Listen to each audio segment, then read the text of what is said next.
Before the video starts, I just want to say something happened with my recording software and it just had issues capturing the game footage. The pictures are there, but there are major frame rate issues, so I'm sorry. It will be resolved by the next episode, and I didn't realize it until all the clips were already recorded, so there's not really much I can do besides scrap the whole video, which I don't want to do. So I hope you can bear with this. The commentary is still there, it's where it needs to be, but in terms of the visuals of the gameplay, it'll be probably a little bit lacking. I apologize in advance. Hopefully it won't be that big of a deal to you, but I'm sure there are going to be plenty of you who give me a hard time in the comments. So yeah, not looking forward to that. It feels like most of the work I've done for a while has just been to optimize my gargoyles setup, but I'm here training summoning using Barker Toads, which is a decent pouch for my level, and I finally got level 68 summoning, which is the requirement for the Bunyip pouch. It is a familiar that passively heals you every few seconds. Really useful for stuff like Slayer, thieving, anything where recovering health at regular intervals is useful. Done with the Underground Pass quest. By the way, hi, welcome to the new episode. I'm gonna finish up the Elfland series because I really want to get that next clue scroll done, and I think I'm only gonna finish up to Regicide because, fun fact about the particular hard clue that I have, if you finish Plague City, Lord Earworth is no longer in that location, and you can't complete that step anymore. They should probably fix that, but I don't know. I'm not a game developer, so who knows. Anyways, I gotta wait on Regicide to start, so I will see you once I'm done with that. So I know I probably should go ahead and complete Regicide, but honestly, I can't be bothered right now, so I'm just gonna finish the clue step and take it from there. The next clue that I got is taking me to the Karazi Jungle, which means I need to start Legends Quest, and the only quest I had left in that line leading up to it was Family Crest, which is actually a really good quest to complete because you get the Family Gauntlets, which give really good bonuses to training cooking. It reduces the burn level drastically, and a much less useful but still potentially valuable for my purposes bonus of increasing the experience that you get from smelting gold ore into bars. It's really slow experience per hour. You cap out about like 70 or 80,000 XP per hour, unless you're using Blast Furnace, which nobody really does in RS3. But it's cheap, and in fact, it usually turns like a very minor profit. So it's potentially worth doing if you don't feel like dropping a crazy amount on like steel or mithril bars to make plate bodies. It's a matter of preference. I might do it a little bit, but I expect that I'll probably have a preference for faster methods, but that's just me. Anyways, time to start Legends Quest. I'm not going to finish it right now. So as it turns out, the clue was actually taking me to the Herblore habitat and not to the Karazi Jungle, but it's fine. I went ahead and started Legends Quest anyways, but let's go ahead, and I forgot that there was going to be a fight. Fortunately, I did happen to have combat equipment on me. But yeah, I started Legends Quest. Don't expect me to finish it anytime soon. I mean, I'll finish it once it becomes relevant to my goals, but it's not at the moment. I hit the wall I expected to hit 10 clues in, and that is the Fishing Guild. So I need to grind 14 fishing levels. Let's see how much experience that is. Level 68. Only 448,000 experience. That'll be quick. I kind of want to go ahead and open these first 10, but I think it'd be more satisfying to get the payoff of getting all 25 at once. So I think I'm gonna delay gratification. Life is all a big marshmallow test at the end of the day. So I guess look forward to some fun fishing content. Something I want to mention is that I got some fishing urns for training fishing, but I don't have the crafting level necessary to attach the water runes myself. So I came here to World 2 Burthorpe to use the assist system. I would have used my main, but I wanted to show you that if you just go to a populated area and ask for an assist, then people are usually willing to provide it. It's handy for a couple things here and there, stuff like the Blood Amulet of Fury if you don't quite have the crafting level for it, training urns, obviously. And so just go to a populated world and find someone who's willing to assist you, or if you have a higher leveled main, you can also use them. It's really not that hard to find someone who's willing. Also, I should probably mention specifically the guy who assisted me, Young Brick. Shout out to you. I know you'll probably never watch this video, but on the off chance that you do, thank you so much for your assistance today.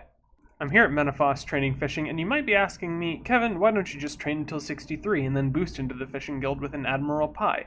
Well, there's a handful of reasons. First, if I'm going to max this account, I'm going to need to get the fishing level eventually anyways, so 68 is a much smaller grind than 99. So I might as well get it out of the way now.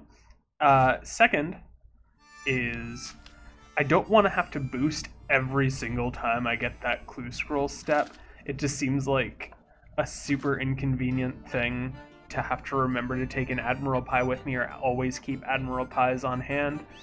And third, I actually kind of want to get it because it's, I think, the last possible shop that I can add to my Daily Feathers run. There might be one or two more that I'm forgetting about offhand, or that are just incredibly inconvenient and not worth it to me personally.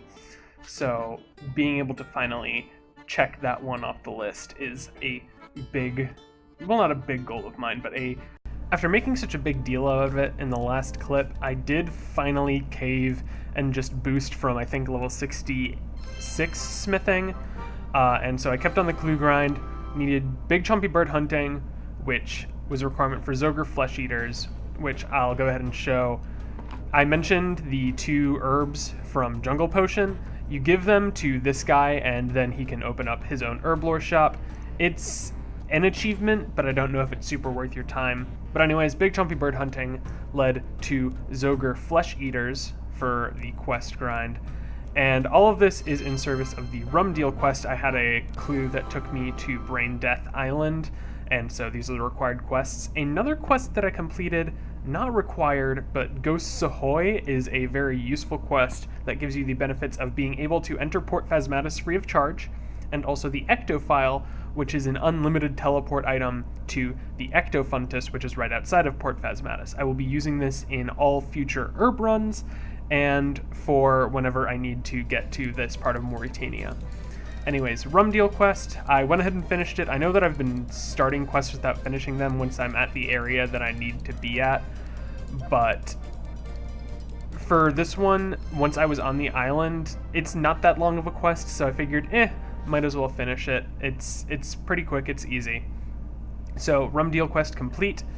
There is a clue that is in the mountain camp, and I decided to start the Mountain Daughter quest just so I didn't have to constantly remember to bring a rope with me whenever I was coming here. You can see I have ropes in my inventory when I'm recording the clip, but after you start the quest, you can use the wall that doesn't require you to have a rope in your inventory.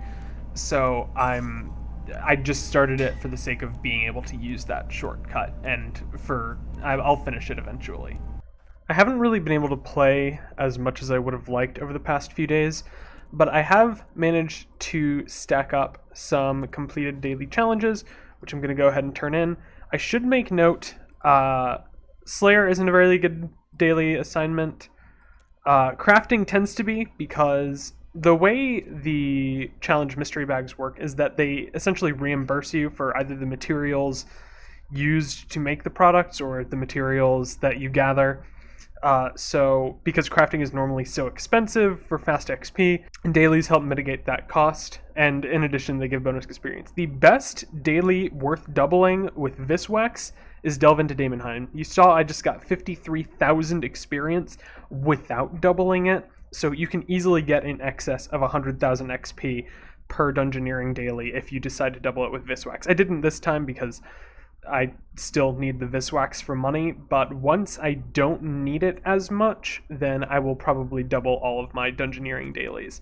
And then my last one is Divination, which is kind of trash compared to Gothixian caches, but it's something, I guess. So let's see what I have in the challenge mystery bag. 69 Runite ore. I had to buy 300 dragon leather which cost me about, I'd have to go into my history to be completely sure, but it was, 800, 900K, so very close to full reimbursement there.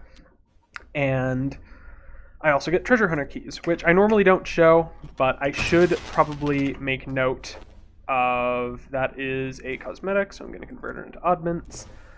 I should probably make note of the fact that I did train prayer a little bit. I'm really close to level 70 prayer. I'm going to get just enough bonus XP to get 70 prayer, which should probably, it'll be one of these small stars, and then I'll be good to finish training that with dragon bones. And I don't really have any other specific skill goals in mind. I'll stop that from flashing. I don't really have any in mind. You might say I should throw it into fishing, but my fishing level is still relatively low, so personally, not really worth it. Agility would also be an obvious one. I actually should probably check how much XP I need to 75. So I have enough bonus XP to get me all the way there. So I'm kind of at a loss, if I'm being honest. Construction's a really expensive skill, so that's probably good. But I think I'm going to go for Slayer. I'm not planning on dedicated Slayer training that much within the near future. But when I do finally get back into it, I'm at the level where XP has slowed down considerably. So it's probably worth it to me to get as much bonus XP in there as possible within the relatively near future. Anyways, sorry that this has been a little bit of a long-winded clip, but I think I'm going to go ahead and call it here. I keep hitting quest blocks in the hard clue grind, and I want to be able to finish them before my membership runs out, but depending on how much I'll be able to play with school and just other social / other obligations that I have, it might be delayed a little bit. We'll see what I can make happen. But until then, I want to go ahead and say thank you very much for watching, and I guess I will see you next time.